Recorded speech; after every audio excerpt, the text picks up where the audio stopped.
back, everyone, to another episode of Neurodiverse Investigative Says. Yes, I currently have a new look. I have blue hair. I like it. It's just that my hair, I need to wash it out a bit. But if you notice, I'm giving really edgy, very blue, very Team SmackDown. I don't know. It's just I wanted to change my look up a bit. The room is going to get changed up a bit too. So the podcast space is going to get changed up. I do want to get more wrestling memorabilia. I maybe want to get some cool championships, some stuff. So I'm working on that. Trust me. By the end of the year or next year, this podcast space is going to look so good. But I'm here to do my predictions for NXT Showdown. And boy, if NXT Showdown is a showdown for sure. We have NXT and TNA. But I feel like we maybe have a couple surprises. And maybe a couple people changing brands. Yes. I feel like a couple people is going to switch brands. I'm going to talk about that. Not just that, I just feel like we're going to get some unexpected things happening. So let's break the whole card down. So let's start off first with the match of Ethan Page and Mustafa Ali for the North American Championship match. And I am so hyped. I am the biggest fan of Ali ever since the Cruiserweight Tournament in 2.0. I just feel like he's so underrated. He's really good in TNA with Order 4. I love the faction. I feel like this match is going to be so good, and I think Ali's going to win. I feel like Ali is going to win only due to maybe a couple things.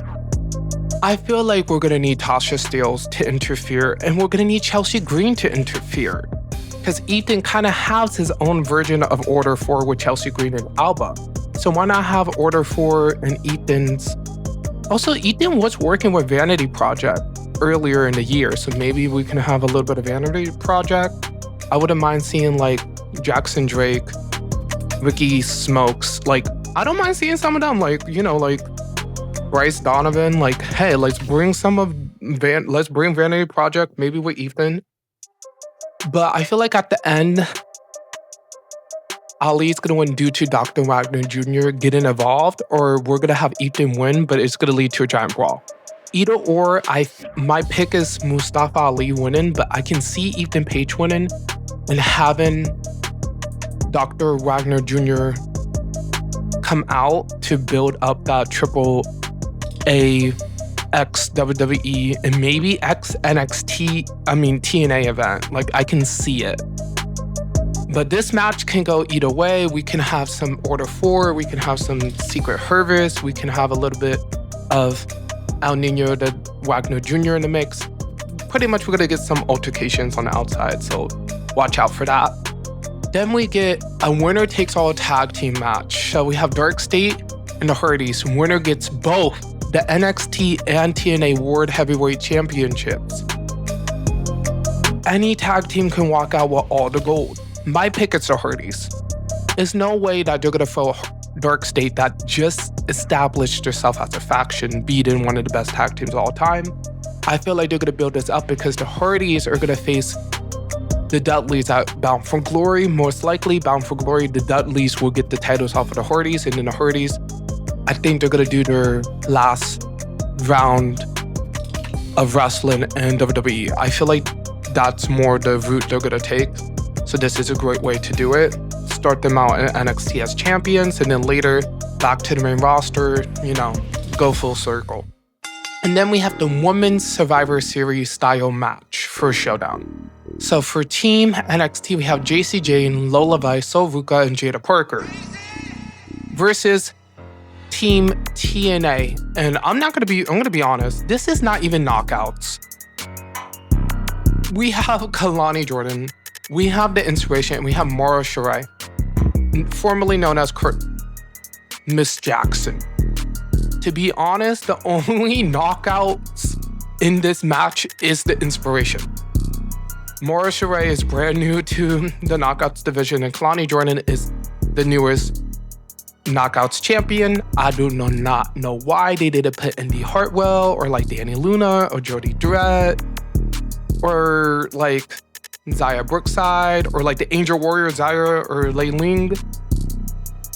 I just think the TNA women's team is very, like, not as booked high enough as the women's team in NXT. But I can see a couple things happening. I can see a little bit of Zoria trying to help and it backfires because Zoria and Ruca kind of has this storyline of they're helping each other, they're a tag team, but then like it doesn't work out sometimes.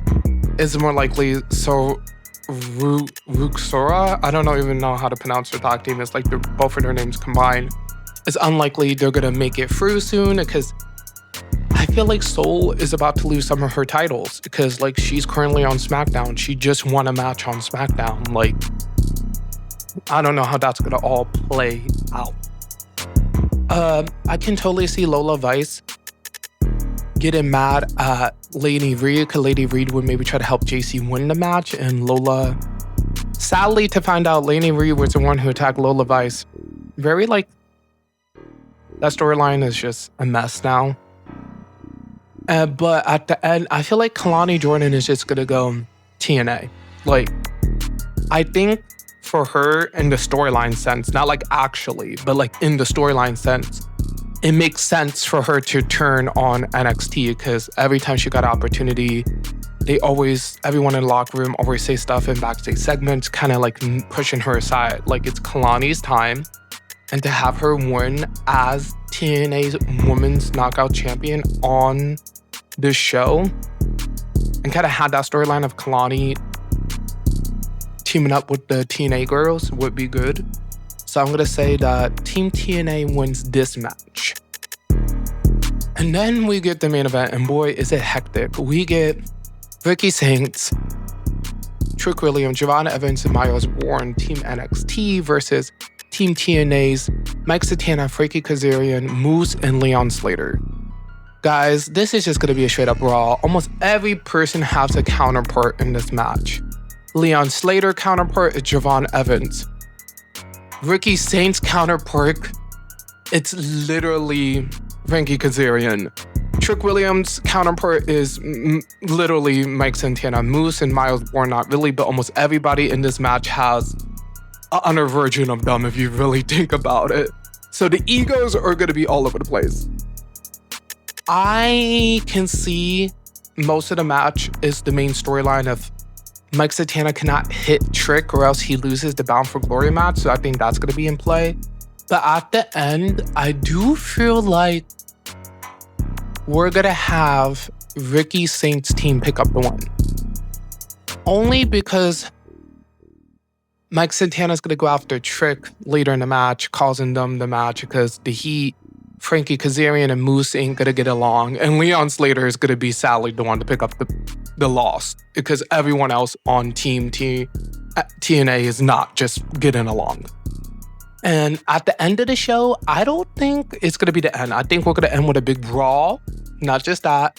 I could see maybe like a little teaser of AAA.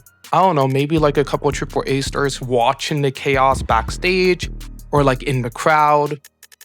Because I feel like I'm predicting we should have a Worlds Collide type of pay-per-view with AAA, TNA, and WWE. They kind of did that not too long ago, but with AAA, so it'd be cool to bring it more mainstream on bigger platform, like that type of like multi-brand live event. So I cannot wait. Hopefully that's the route they're going because I think it would be really good. Pretty much that's my predictions. Hopefully you guys enjoy. And I'll see you guys next time because boy, next week is stacked. We have